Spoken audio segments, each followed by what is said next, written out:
Olá, meus irmãos e minhas irmãs, sejam bem-vindos a mais um momento de meditação aqui no nosso canal. E hoje vamos continuar a leitura do livro O Poder de Orar à Vontade de Deus. Se você está sofrendo com a depressão, com a angústia ou até mesmo com vazio existencial, por favor, acompanhe conosco essa leitura e essa meditação. Tenho certeza que Deus vai falar muito com você. Hoje leremos o capítulo 9. Se você está chegando agora aqui no canal, por favor, se inscreva e ative o sininho com as notificações. Vou deixar o link dessa playlist na descrição deste vídeo. Capítulo 9. Orar para ter as verdades de Deus como base sólida. Uma manhã, quando o pastor Jake nos encorajou a crescer no conhecimento da palavra de Deus, eu pensei: primeiro o pastor pede que a gente traga a Bíblia. Agora ele quer que a gente a leia também?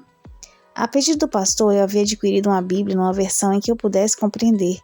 Porém, eu achava que era ele quem nos ensinaria e que teríamos somente de acompanhar. Eu havia desistido de tentar ler a Bíblia anos antes, após várias tentativas fracassadas que trouxeram frustração e desmotivação. Eu achava o estilo muito distante e não entendia nada.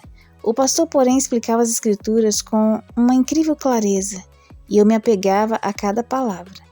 Era como se eu estivesse assistindo um filme que refletia minha própria vida. Eu fazia parte do enredo.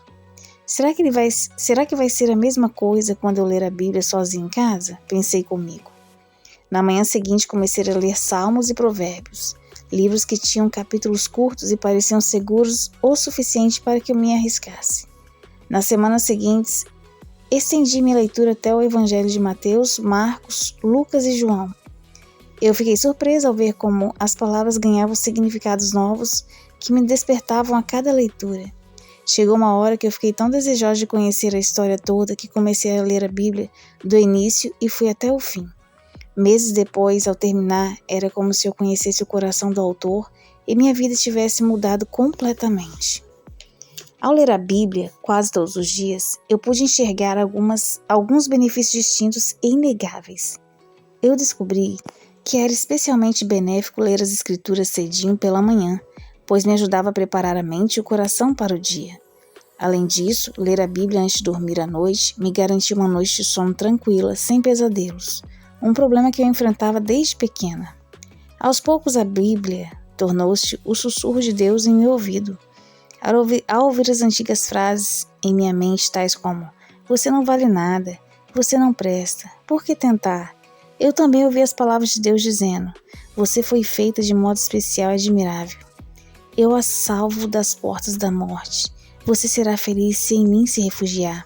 Salmo 139, versículo 14, Salmo 9, versículo 13, 2 e 12. Quanto mais eu lia, eu via que as leis de Deus eram boas. Todas elas visavam a meus interesses e eram dignas de confiança. Ficou claro para mim que minha consciência não era um indicador confiável do que é certo ou errado. Só podemos determinar o que é certo ou errado à luz da palavra de Deus. Essas diretrizes, em vez de serem restritivas, tornaram-se libertadoras para mim. Mesmo quando sua palavra não especificamente dissesse "isso é certo" ou "isso é errado", meu espírito foi se moldando ao dele e eu podia discernir o que era certo.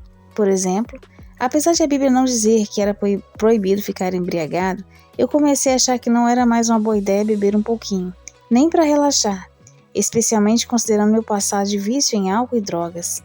Além disso, o prazer que eu sentia de estar na presença do Senhor era muito maior do que aquele que eu recebia de outras fontes.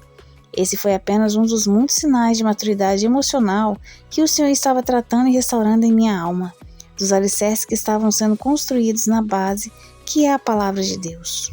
O que? Ler? Eu? Talvez você esteja pensando: eu não disponho de tempo necessário para ler a Bíblia todo santo dia. Eu a desafio a reconsiderar esse pensamento. Na página 64, há uma lista de 15 motivos pelos quais ler a Bíblia diariamente. Depois de ler essa lista, você concluirá que não podemos deixar nem por um dia sequer de meditar em pelo menos alguns versículos da palavra, permitindo que eles penetrem em nosso coração e mente. Bons relacionamentos, boa saúde, ficar bom no que você faz, todas essas coisas requerem determinados sacrifícios, disciplina, desconforto e até certa dor. Alcançar a plenitude espiritual é assim também. A leitura da palavra de Deus precisa tornar-se uma disciplina diária, Pois se quisermos viver para Deus, precisamos saber como Ele deseja que vivamos. A Bíblia diz, não só de pão viverá o homem, mas de toda palavra que procede da boca de Deus. Mateus 4:4. Alimentar-se regularmente da palavra de Deus satisfaz a fome de nossa alma e evita desgastes emocionais e desnutrição espiritual. Além disso, mantém-nos também no centro da vontade de Deus. Talvez você se pergunte, como eu fiz em determinado período da minha vida? Como posso ter certeza de que a Bíblia é realmente a palavra de Deus? Em resposta a essa pergunta, eu lhe faço outra. Como você pode ter certeza de que não é? A única maneira de conhecer de fato um livro é por sua leitura, do começo ao fim. Não se pode julgar o autor sem antes ler seu livro. Não permita que outras pessoas digam a você o que a palavra de Deus diz. Mesmo que essas pessoas sejam ótimos professores da Bíblia, como o pastor Jake, leia você mesmo, lembrando-se de que ela foi escrita para você. Se possível, levante-se cedo pela manhã para ler a Bíblia, a fim de preparar seu coração para o dia que está por vir. Se você não consegue ler nesse horário, então estabeleça outro, no meio da manhã, no horário do almoço, depois do jantar, antes de dormir. Faça um compromisso com Deus e anote-o no calendário para não se esquecer. Se a versão da Bíblia que você está lendo é difícil de compreensão, adquira outra. Nesse livro eu utilizei as versões mais tradicionais, mas há outras versões fáceis de ler também.